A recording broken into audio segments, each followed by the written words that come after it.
Gloire à Jésus. Gloire à Jésus. Gloire à Jésus. Honneur à Jésus. Élévation à Jésus. Domination à Jésus. Règne à Jésus. Puissance à Jésus. Puissant à Jésus. Puissant. Guerrier. Puissant. Guerrier. Alpha. Alpha est son nom. Oméga est son nom. Alpha est son nom. Jésus-Christ est son nom. Jésus-Christ est son nom. En vérité, nous sommes là ce soir pour dire que Jésus est le Dieu Tout-Puissant. Nous sommes là ce soir pour dire qu'en dehors de Jésus-Christ, tout ce que vous adorez, ce sont des idolâtres. Tout ce que vous adorez, ce sont des dieux qui vont vous tromper. Parce qu'on croit que la vie éternelle, selon Jean 17, 3, c'est de connaître qui est le véritable Dieu. C'est le véritable Dieu. Ce soir, lui qui a créé le ciel et la terre, son nom c'est Jésus-Christ. En dehors de Jésus-Christ, tout ce que vous adorez, ce sont des idolâtres. Nous sommes là ce soir pour vous dire ces vérités. Pour vous dire qu'en dehors de Jésus, il n'y a pas de vie éternelle. Lorsqu'il s'est tenu devant la femme au puits, il a dit je suis la vie éternelle. Lorsqu'il s'est tenu devant la tombe de Lazare, il était le seul qui pouvait rentrer dans le séjour de mort et faire sortir quelqu'un qui était pourri. Montrez-moi un homme qui a pu faire ça. Nous sommes là ce soir pour exposer la doctrine de notre Seigneur Jésus-Christ. Nous sommes là ce soir pour vous dire que Jésus est le véritable Dieu. Et comme mon frère a pris l'exemple pour vous montrer que sur la terre, il y a encore des témoins. Sur la terre, il y a encore des hommes que Dieu utilise. Et nous sommes là pour vous dire que Dieu n'est pas resté au temps apostolique. Dieu n'est pas resté au temps de la Bible. Mais ce soir, nous voulons faire sortir Dieu de l'histoire pour vous montrer que ce qu'il a fait hier, il est capable de le faire aujourd'hui. S'il a guéri hier, il doit guérir aujourd'hui. Mais ce que vous adorez, il n'arrive même pas à vous guérir. Mot de tête, ça vous tue. Et puis vous dites, vous adorez Dieu. C'est quoi ça? Marc 16, ouais. Marc 16, 15. Marc 16, 15. Si, frère. Marc 16, 15. Puis, il a dit, allez par tout le monde. Jésus nous a donné l'ordre de mission. Jésus nous a octroyé. Il nous a envoyé d'aller par tout le monde, d'aller prêcher la bonne nouvelle. Continue, frère. Et prêcher, il dit et prêcher la bonne nouvelle à toute la création. Celui qui croira, il dit celui qui croira et qui sera baptisé, sera sauvé. Mais celui qui ne croira pas, il dit mais celui qui ne croira pas sera condamné. Continue. Il dit voici les miracles qui accompagneront. Vas-y, frère. Ceux qui auront cru. Dieu nous dit, voici les miracles qui vont accompagner ceux qui vont croire. C'est pour dire le chrétien qui ne court pas derrière des miracles. Mais le chrétien, les miracles l'accompagnent. Aujourd'hui, lorsque vous partez à l'église, vous partez courir derrière les miracles. Quand vous partez à l'église, vous partez payer seul consacré. Oh bénite, une d'onction. On s'en va se prosterner devant des pasteurs parce qu'on a besoin de miracles. On a un évangile social, on a un évangile vampipotable qui est prêché dans les églises. Tu veux te marier, viens Jésus. Tu veux voyager, viens Jésus. Tu veux comme banquier, viens Jésus. Tu veux jouer comme Boba, mais toutes ces choses sont bonnes à voir. Tu peux te marier, avoir des enfants, mourir et partir en enfer. Parce que le mariage n'a jamais garanti le salut de quelqu'un. La réussite n'a jamais garanti le salut de quelqu'un. Avant que Jésus ne vienne, est-ce qu'on ne se mariait pas? Est-ce qu'on n'était pas béni? Est-ce que les féticheurs ne se marient pas? Même des musulmans, ils sont polygames. Ils ont deux femmes. Mais toi tu vas à Jésus parce que tu veux te marier. 5 chapitre 3, verset 16 nous dit, car Dieu n'a pas aimé le monde, qu'il a donné son Fils unique, afin que quiconque croit en lui ne périsse point, mais qu'il ait la vie éternelle. Est-ce qu'il a dit qu'il ait l'argent? Jamais. On va à l'église aujourd'hui parce qu'on veut être béni. On court derrière Jésus parce qu'on a entendu un miracle. Mais j'aimerais vous dire, il a dit dans le livre de Ésaïe 29, verset 9. Ésaïe 29, verset 9. Vas-y, frère. Ésaïe 29, verset 9. Soyez stupéfaits. Il dit soyez stupéfaits. Et étonnés. Il dit soyez étonnés. Fermez les yeux. Fermez les yeux. Et devenez aveugles. Il dit et devenez aveugles. Ils sont ivres. Il dit vous êtes ivres. Mais ce n'est pas du vin. Ce n'est pas du vin. Ils s'en servent. Il dit choisis. Mais ce n'est pas le Il fait dit de s'en sert. Vas-y. Car l'Éternel a rendu sur vous un esprit. Il dit car l'Éternel a rendu sur vous. Un esprit d'assoupissement. L'Éternel a répandu sur vous un esprit d'assoupissement. Vas-y. Et il a fermé vos yeux. Il dit il a fermé vos yeux. Il a voilé vos têtes. Il a voilé vos têtes. Toutes les révélations. Il dit toutes les révélations. Elles sont Continue frère. pour vous. Il dit elles sont comme pour vous. Comme des faux. Comme des D'un mots. livre caché. D'un livre cacheté. Que l'on donne à un homme. Ce livre-là, on peut le donner à quelqu'un de plus intelligent. On peut le donner à un homme qui est éloquent. On peut le donner à un homme qui est parti à l'école, qui a fait des études. Honneur, élévation, autorité, domination, principauté, règne, puissance, toute la domination. Nous sommes là encore ce soir. Et comme nous l'avons dit précédemment, Jésus-Christ est le Dieu Tout-Puissant. Nous sommes là pour vous rappeler ce soir que si tu n'as pas fait la paix avec Jésus, que la mort t'a visité, tu meurs sur l'enfer. Parce que l'écriture a été claire. Il dit celui qui croira et qui sera baptisé sera sauvé. Celui qui rejette d'accepter Jésus, il accepte sa condamnation. Regardez un peu, du temps de Noé, le même jugement qui a précédé le déluge, ce même jugement a été un moyen de salut pour le peuple de Noé. Lorsque l'eau est venue, c'est l'eau qui a permis à l'arche de Noé de circuler. C'est-à-dire que le même jugement qui va frapper ce monde, c'est ce même jugement qui sera une porte de sortie pour tous les croyants, pour tous les chrétiens. C'est pour te dire que si tu n'es pas chrétien, nous t'appelons ce soir à faire la paix avec ton Créateur. Parce que quel servira-t-il à un homme de gagner tout le monde? Quel servira à une femme d'être belle si elle perd son âme? Quel servira à un homme d'avoir de l'argent s'il ira en enfer? Quel me servira d'aller boire? Quel me servira d'aller fumer si je vais mourir? Posez-vous la question. Où est parti Oufoué? Où est parti Michael Jackson? Où est parti aujourd'hui Didier Arafat?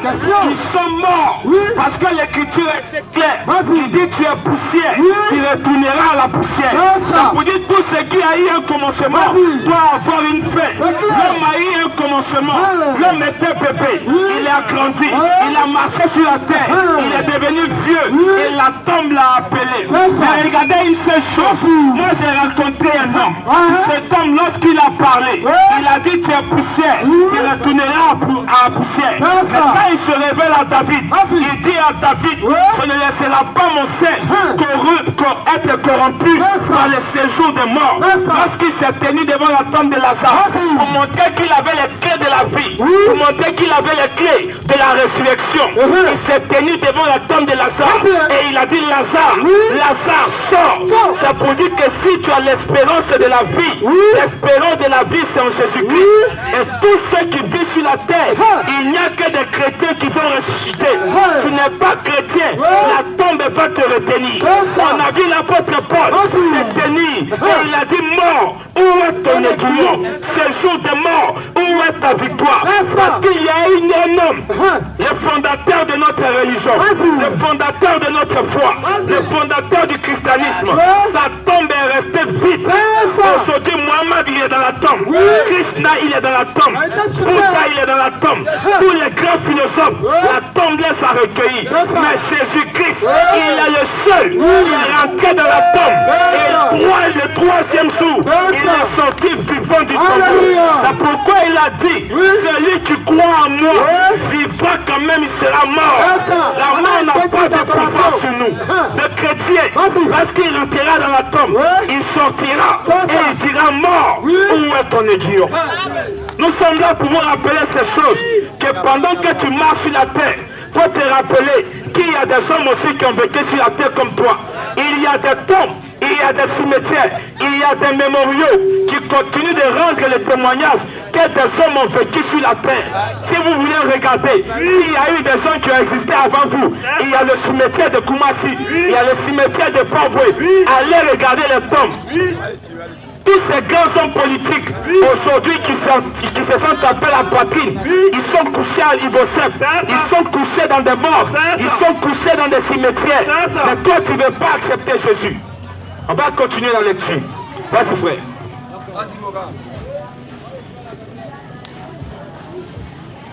Le verset 11. Vas-y, frère.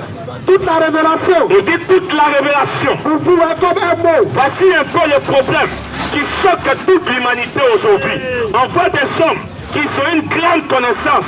Quand ils prennent la révélation, quand ils prennent la Bible et qu'ils lisent, ces mêmes personnes-là, ils disent qu'ils trouvent la confusion dans la Bible. Mais ces mêmes personnes-là, ils vont te dire que Jésus n'est pas Dieu, que Jésus est un simple prophète, parce qu'il était circoncis, parce qu'il a mangé, parce qu'il dormait. Mais la chose bizarre, il y a un paradoxe à toutes les choses. La chose bizarre, quand Jésus marchait, Jésus était un paradoxe.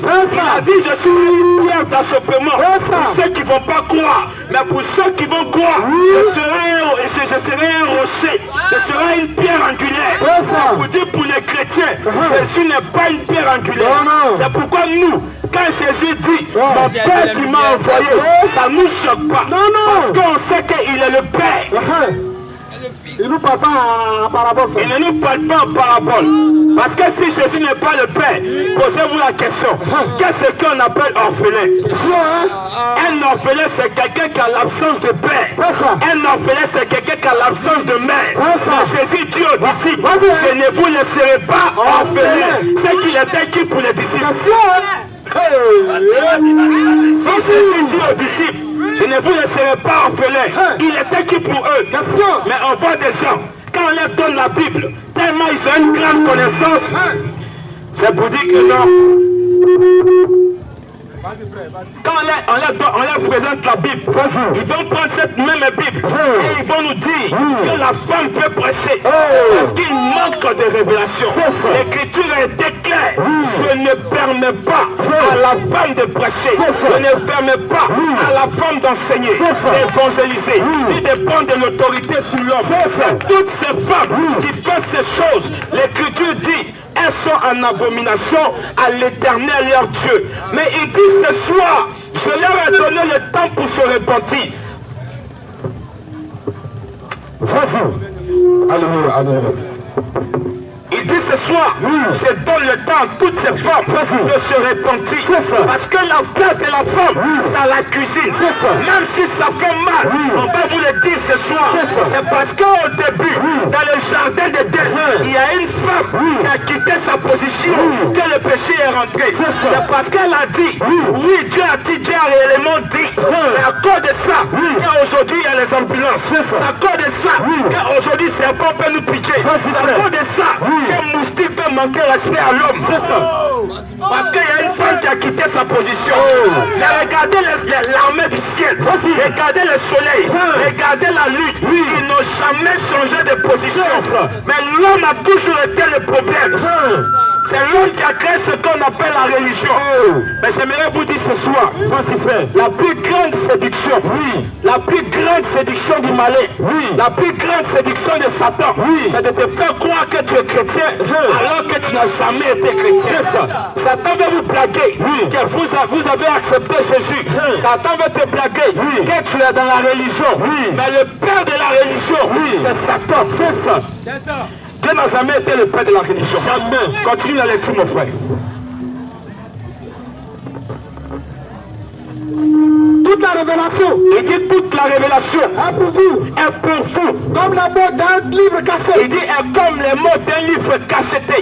Que l'on donne à un homme. Il dit on donne à un homme qui sait lire. La Bible est un livre qu'on donne à un homme qui sait lire. En disant. Lis donc cela. En disant lis donc cela. Et tu réponds. Réponds. Je ne puis le lire. Il dit je ne puis le lire. Car il est caché. Car il est caché. Voilà ce qui aujourd'hui même tue nos parents les africanistes. Voilà ce qui tue même celui qu'on appelle chocolat de fille. Parce que chocolat de fille, c'est un bandit. Chocolat de vie, c'est un possédé. Tous ceux qui ne croient pas que Jésus-Christ est Dieu, vous êtes des possédés. Parce que je vous assure, quand vous allez mourir, vous allez les rencontrer parfois. C'est la seule chose que Jésus vous donne de les voir. C'est correct. Ne l'acceptez pas ici. C'est lui qui sera assis sur le trône, qui sera en train de juger les nations. Tu te prends le nom de défenseur des ancêtres, mais tes ancêtres sont des plaisantés. Tous les dieux africains sont des plaisantés. Voyez, c'est un plaisanteur. Le vaudou égyptien est un plaisanteur. Les vaudous brésiliens, ce sont des plaisanteurs. Les vaudous béninois n'étaient des plaisanteurs. Parce que Jésus est le Dieu Tout-Puissant. Jésus-Christ est le seul qui a vaincu la mort. Montrez-moi un de vos dieux qui a pu faire ces choses. Il est mort. Montrez-moi un de vos dieux. Si tout ce que vous appelez Dieu, il peut s'arrêter ce soir ici. Nous, on a croisé un qui vit encore aujourd'hui. C'est qu'il a fait hier. Selon Hébreux 13 et 8. Jésus-Christ est le même hier, aujourd'hui et éternellement. Il n'a jamais changé. Il est la vie éternelle. Il est le Zoé. L'immortalité est en Jésus-Christ. Continue, frère. Ou comme un livre. Il dit ou comme un livre. Quand on donne à un homme. Où on donne à un homme Qui ne sait pas lire. qui ne sait pas lire. En disant. Oui. Lis donc cela. Lis donc cela. Et qui répond. Mais aujourd'hui, on voit des pasteurs qui se disent des hommes de Dieu. On voit des pasteurs qui se disent envoyés de Dieu. Il dort, il rêve. Il a vu ça en train de le poursuivre. Il allait tomber dans l'eau. Il se lève, il dit, je suis un envoyé de Dieu. Il dort, il voit sa grand-mère se réveille. Elle dit, mon fils, tu sais, je dois t'envoyer. Quand il se réveille, Dieu m'a parlé. C'est-à-dire que pour eux, quand il se réveille, Dieu m'a parlé. Dieu m'a dit que ce serait ses serviteurs. Mais si Dieu t'a parlé, tu fous quoi dans les écoles pastorales? Tu fais quoi dans les écoles de théologie? La Bible déclare que la révélation, c'est le monde, c'est la dimension céleste. La révélation, c'est Dieu qui se révèle à l'homme. Lorsqu'il voulait envoyer Moïse, il s'est révélé à Moïse. Lorsqu'il voulait envoyer Abraham, il s'est montré à Abraham. Lorsqu'il voulait envoyer Jean-Baptiste, il y avait des prophéties qu'il annonçait. Mais toi, tu dis que Dieu t'a envoyé et il va t'envoyer à l'école pastorale. Miséricorde. Et puis on s'en va payer pour faire cours de baptême. On s'en va payer pour faire école de théologie. On s'en va payer pour faire catéchèse, catéchuménal, culte pour devenir pasteur. Et puis à l'école pastorale, il y a même des tricheurs. À l'école pastorale, il y a des grands badosseurs. Parce que lorsqu'on dit de composer, vous allez les voir en train de tricher, en train de regarder sur de son procès. On a des témoins parmi nous. Il y a un même qui venait nous fatiguer pour dire à l'école pastorale, on a donné un exercice. Comme nous on est versé dans la Bible, on a qu'à l'aider pour faire ces exercices. Regardez des procédés comme ça. Continue, frère. Continue. Le Seigneur dit, quand ce peuple m'honore, il dit quand ce peuple m'honore, il m'honore dans la bouche, il dit quand ce peuple m'honore, il m'honore de la bouche et des lèvres, mais son cœur, il dit mais son cœur est éloigné de moi. C'est ce qu'on fait aujourd'hui dans les églises. Dans les églises là, le christianisme n'est que des lèvres. On dit non, moi je suis chrétien, moi je suis chrétien. Ça ne reste qu'au bout des lèvres. Mais j'aimerais vous dire ce soir, le christianisme est une vie. Le christianisme c'est la vie de Dieu. C'est la vie du créateur. C'est l'être humain. C'est l'individu. Parce qu'à la tour de Babel, à la tour de la grande confusion, les hommes ils ont créé leur dénomination. Les hommes ils ont créé leur congrégation. Mais Dieu décidant, il a vu que l'homme avait péché. Il a vu que l'homme s'est séparé de lui. Que l'homme était devenu un animal errant. Qu'est-ce que Dieu décide de faire? Dieu décide de donner à cet homme qui est devenu un animal errant la vie éternelle, la vie sauvée, l'immortalité. Et c'est cette vie que Jésus est venu. C'est pourquoi à la croix, il pouvait dire Père, pourquoi m'as-tu abandonné? Parce que le corps de Jésus avait porté le fardeau de l'humanité. Le corps de Jésus avait porté tes péchés. Le corps de Jésus avait porté ta maladie. Le corps de Jésus avait porté tout ce que les sorciers t'ont attaché, ton envoûtement. Le corps de Jésus a porté ces choses pour que tu sois libéré. C'est pourquoi nous sommes là. Pour vous dire que Jésus vit encore. Amen. Continue. Et la crainte Vas-y, frère. qu'il a de moi, Et la crainte qu'il a de moi, ce n'est qu'un précepte de tradition humaine. ce n'est qu'un précepte de tradition humaine. On entend des gens dire, non, moi si Jésus vient, je serai sauvé. C'est ça. Parce que je ne vole pas, je ne fume pas, je n'ai jamais menti, je n'ai jamais cherché comme de quelqu'un. Ça, ce sont des préceptes humains. Parce que l'écriture était claire. C'est lui qui veut vivre selon la loi. Il doit observer toute la loi. Mais quel homme peut observer toute la loi? Personne. Tu veux être sauvé selon tes œuvres. Est-ce que tu es capable? Il y a eu un nom dans la Bible.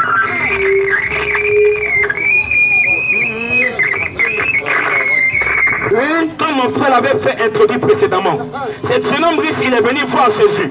Il a dit, bon maître, que dois-je faire pour avoir la vie éternelle? Jésus lui a dit, tu connais les commandements. Tu ne voleras point, tu ne fumeras point, tu ne feras tort à personne. Il a dit, oui, je connais ces commandements. Je les ai observés depuis que j'étais enfant. Je les ai observés depuis que j'étais petit.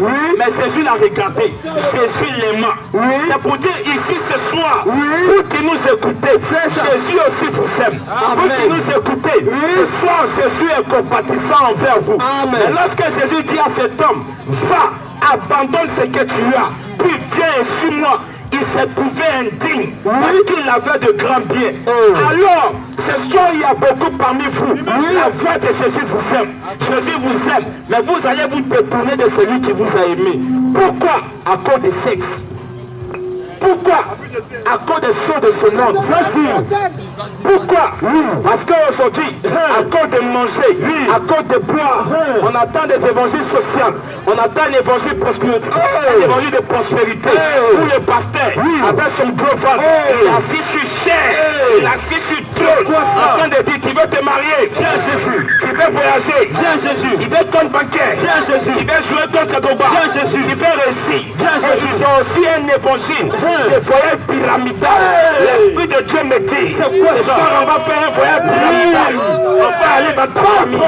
L'Esprit de Dieu me dit, toi tu es arrêté là-bas, ta mère est une sorcière. L'Esprit de Dieu me dit, toi qui es là,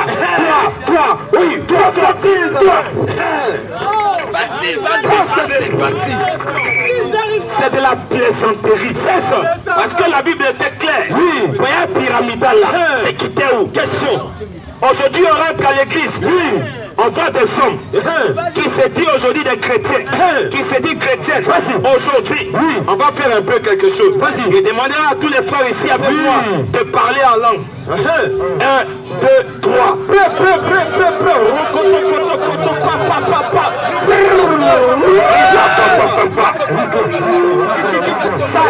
Ça c'est de la plaisanterie.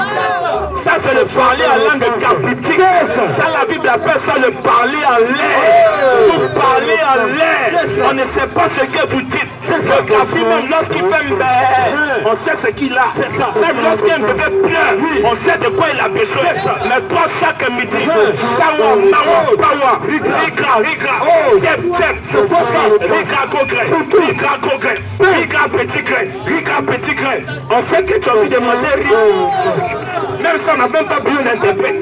On rentre à l'église, ce sont ces comédies-là qui sont jouées. On rentre à l'église, on parle de variétés, on parle aux vacances à l'église, on fait vente aux enchères. C'est quoi ça?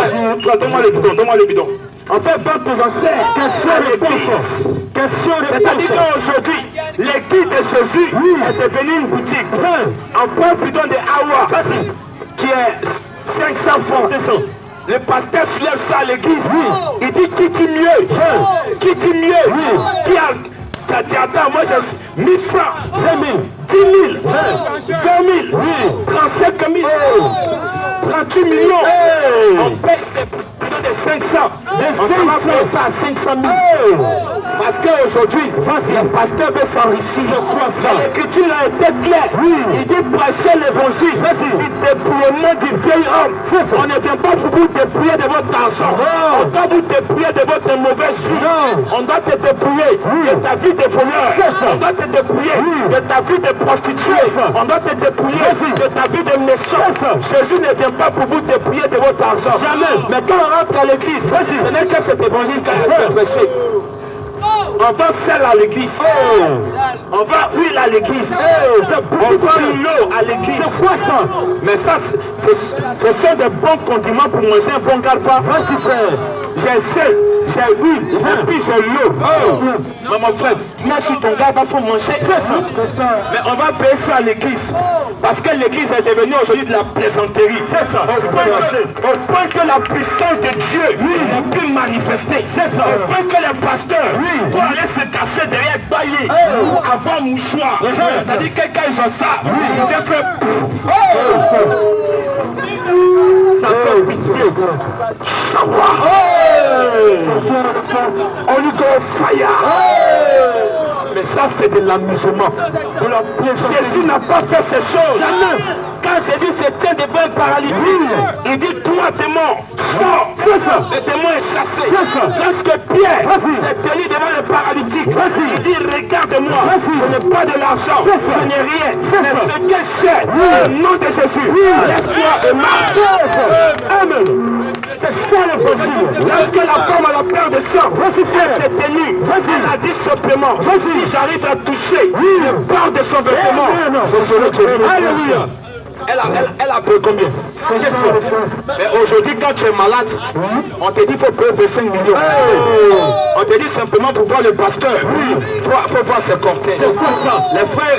Les frères ici ont des prospectus qui vont vous partager. Nous sommes là pour vous inviter à un programme de démonstration de puissance.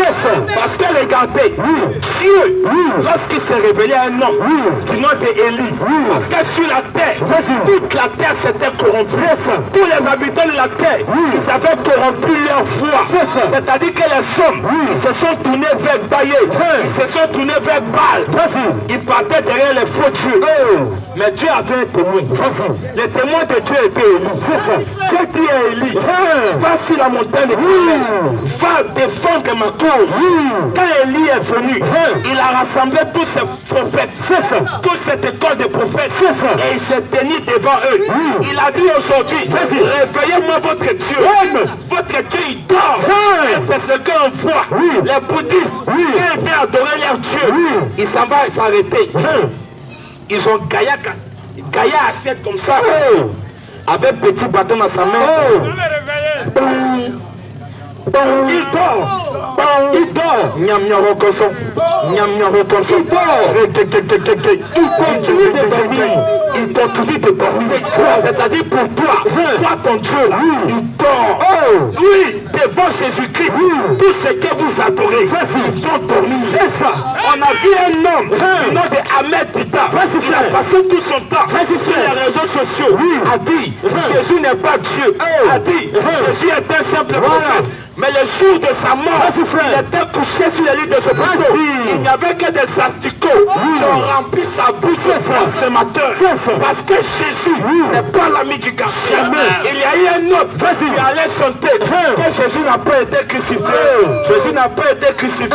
Pendant qu'il chantait, le lieu où il chantait, le lieu s'est écoulé. Parce que Jésus n'est pas un ami du quartier. On a vu Marilyn Monroe. Elle a dit, je n'ai pas besoin de Jésus. Lorsqu'elle est sortie, quelques jours après, on a trouvé qu'elle était morte. C'est ça. Le grand, c'est-à-dire que lui qui a créé le bateau Titanic, lui-même il a dit, il dit même Jésus ne peut pas couler son bateau, mais par son bateau a coulé. Nous-mêmes nous sommes des témoignages vivants. On était ici à Djaoui, on a croisé un musulman, il est rentré pour nous poser une question et il nous dit, est-ce que Jésus ne les bête? La foule nous a dit, laissez-le partir. Quand on l'a laissé partir, sur route de l'aéroport, c'est-à-dire que quand on l'a laissé, quand il a pris sa moto pour partir, le lendemain, on trouve son corps sans vie. Il était minuit. Tous ses habits ont été enlevés sur lui. C'est sa moto. Et ils ont pris son corps pour jeter. Vous croyez que Jésus c'est un ami du quartier? Question. Vous croyez que Jésus c'est votre voisin? Question. Jésus n'est pas votre ami. Jamais. Ce qu'il a dit, ça doit s'accomplir. Il a dit le monde est réservé pour être détruit par le feu. Ce monde que vous voyez sera détruit. Ce monde que vous aimez va passer. Parce qu'il y a eu un homme du nom de Noé. Noé dans son temps, il a vécu. Noé dans son temps, il était le seul qui était intègre. Quand on dit qu'un homme est intègre, on parle de quoi? Un homme qui est intègre, c'est un homme qui garde les valeurs qui lui étaient transmises. Noé a gardé les valeurs que Dieu lui a transmises. Il savait qu'il y a un Dieu qui existait. Aujourd'hui, on ne vous trouve pas. Aujourd'hui, on ne trouve plus de Noé dans notre temps. C'est ça. La seule chose qui s'est faite le dimanche, porte ses chaussures. Il s'en va à l'église. Mais Jésus revient bientôt. C'est ça. Jésus, il vient chercher ses enfants. C'est ça. Et je vous assure, ce que vous entendez, la Bible déclare, au jour du jugement, ça va résonner. Amen. Vous allez vous souvenir de nous. C'est correct, mon frère. On n'est pas venu plaisanter. On a nos maisons. Moi, on est quitté à l'église les dimanches. On pouvait rester à la maison pour se reposer. Vas-y, mon frère, vous pouvez partager les tracts.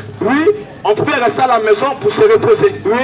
Mais j'aimerais vous dire ce soir que nous sommes là pour vous inviter à un programme. C'est ça. Pour vous montrer que le Dieu de la Bible vit encore. Il vit, hein? Et comme je l'ai dit, Jésus, quand tu t'arrêtes devant lui, quand tu veux te comparer à Jésus, tu vas tourner. Le frère l'a dit tout dernièrement ici, qu'au Brésil, vous êtes les témoins de ces choses. Au Brésil, ils se sont levés, ils ont fait carnaval, ils ont dit que non, ils ont maltraité l'image de Jésus, ils ont maltraité l'image du christianisme, ils ont sali l'image de Jésus. Mais j'aimerais vous dire une chose, Jésus, quand il salit son image, il doit descendre pour laver son image. Quand il est sali, il doit descendre pour laver son nom. Et quand il est descendu au Brésil, regardez les dégâts. Regardez ce qui est arrivé au Brésil. C'est pour vous dire que notre Dieu, celui qu'on vous présente ce soir, Jésus-Christ n'est pas comparable. Jamais. Jésus-Christ, il n'y a pas de semblable à lui. Jamais. Jésus-Christ, il est le seul qui a dit la terre et le ciel passeront. Mais mes paroles ne passeront pas. Jamais. Qu'est-ce que les paroles de Jésus ont dit? C'est le livre de Actes chapitre 2, 34 à 37. Il dit celui qui croira, baptisez-le au nom de Jésus-Christ. Mais on va aujourd'hui, dans nos congrégations, dans nos églises, quand tu crois, on te baptise au nom du Père, du Fils et du Saint-Esprit. Mais ça c'est un baptême trinitaire. C'est pour dire pour vous là, il y a Dieu le Père, Dieu le Fils, Dieu le Saint-Esprit. Donc il y a trois personnes en Dieu. Il y a trois personnes qui forment Dieu. Pitié. C'est-à-dire qu'un jour, comme dans la politique, ils vont se rébeller aussi. À cause d'un seul trône. Parce que Jésus a dit, il dit, le ciel c'est mon trône. Maintenant le Père il est où? Dans le livre de Philippiens, continue d'abord mon verset frère. Continue le verset. C'est pourquoi je frapperai encore ce peuple. Écoutez ce que Dieu dit.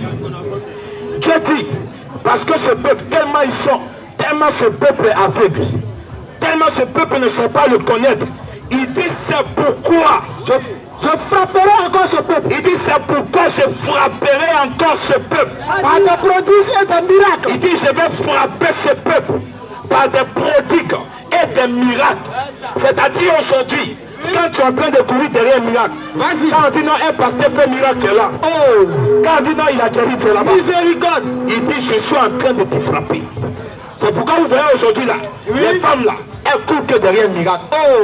Les hommes, elles ne courent que derrière un miracle. C'est-à-dire que ce qui est prêché maintenant à l'église là, ça ne le concerne pas. Non, ça ne le concerne pas. Ce qui est dit du haut de la chair là, lui là, c'est miracle seulement du Mais j'aimerais vous dire ce soir, il y a un message profond qu'aujourd'hui, la religion n'a jamais prêché. Il y a un message social que l'islam n'a jamais prêché. Il y a un message spécial que le bouddhisme n'a jamais prêché. Matthieu 5, 44, 43. Matthieu 5, 43. Matthieu 5, 43. C'est ça, j'aimerais vous dire que même pour les africanismes, vos ancêtres n'ont pas prêché ça. Matthieu 5, 43. Parce que nous on sait qu'en Afrique ici, là, quand un roi n'a qu'à mourir là, qu'est-ce qu'on faisait? Quand au pays à quand un roi mourait, pour l'enterrer là, on prenait 4 gaillards pour l'accompagner dans la tombe. Regardez le temps de Pharaon, qu'est-ce qui s'est passé? Ils tuaient, ils maltraitaient, ils avaient des esclaves. Mais regardez ce que la Bible nous dit. Vas-y frère, Matthieu 5. Matthieu chapitre 5, 43. Vous avez appris. Il dit vous avez appris. Il a été dit. Il vous a été dit. Tu aimeras ton prochain. Il dit vous avez dit. Aimez vos ennemis. Mais aimez vos ennemis. Bénissez ceux qui vous maudissent. Il dit mais moi je vous dis. Aimez vos ennemis. C'est quoi on appelle l'ennemi? Question. Un ennemi là, c'est celui on vient te révéler que c'est lui qui a tué ta maman. C'est celui on vient te révéler qu'il veut t'envoûter. C'est lui on vient te révéler que ta réussite là, il a mis ta bouteille. Vas-y frère, vas-y. Il faut l'aimer. Vas-y frère, aime-le. Qui a prêché ça? Question. Montrez-moi un seul homme sur la terre. Même les politiciens, ils ne s'aiment pas. Quand vous rentrez dans la politique, il n'y a pas l'amour là-bas.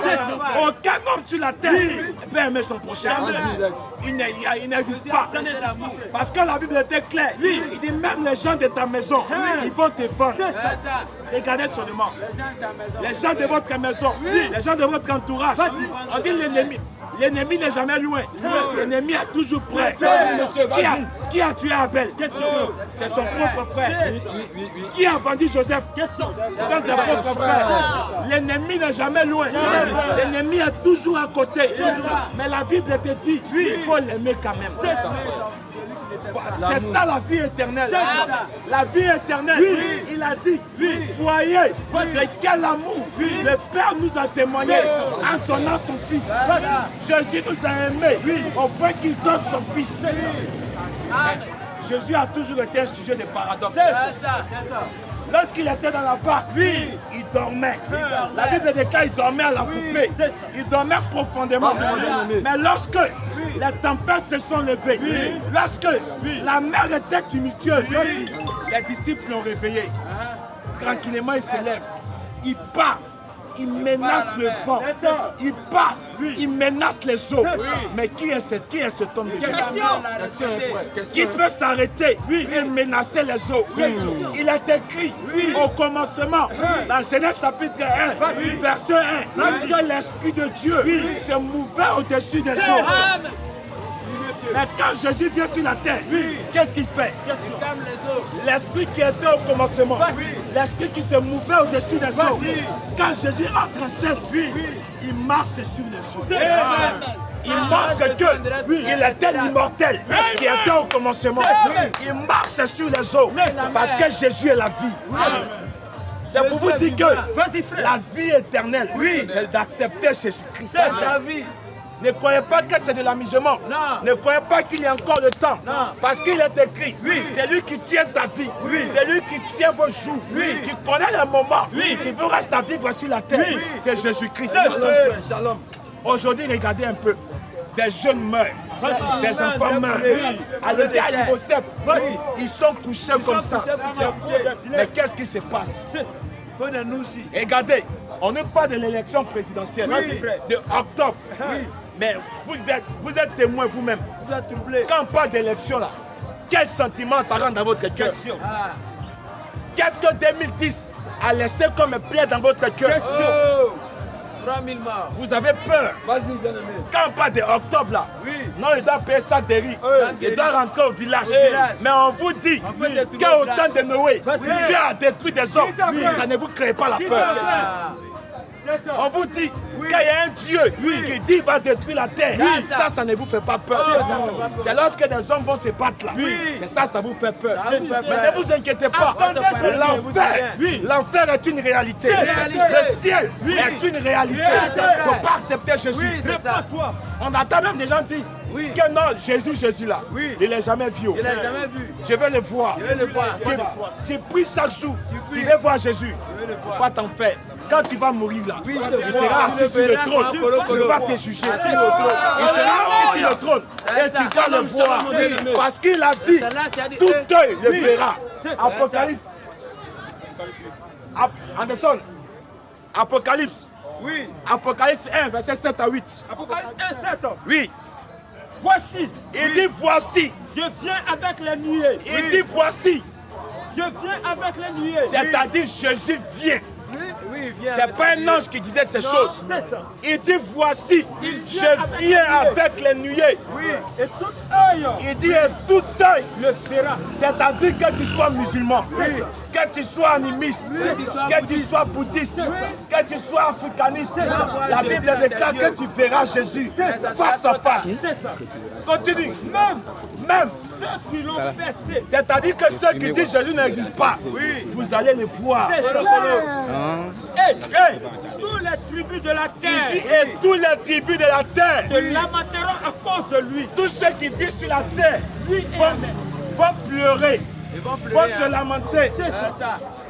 Vont se lamenter à cause de Jésus-Christ. C'est ça. Parce qu'il était clair. Il dit les tribus de la terre vont se lamenter. ça. Jésus ne vient pas comme un agneau. Jésus ne vient pas comme un jour de grâce. Parce que Jean-Baptiste a dit, voici l'agneau de Dieu qui ôte le péché du monde. Jésus revient comme le lion de la tribu de Judas. Jésus vient pour juger. Et je vais laisser la place à mon frère. Je vais laisser la place. Laisse ça, mon frère. Jésus vient.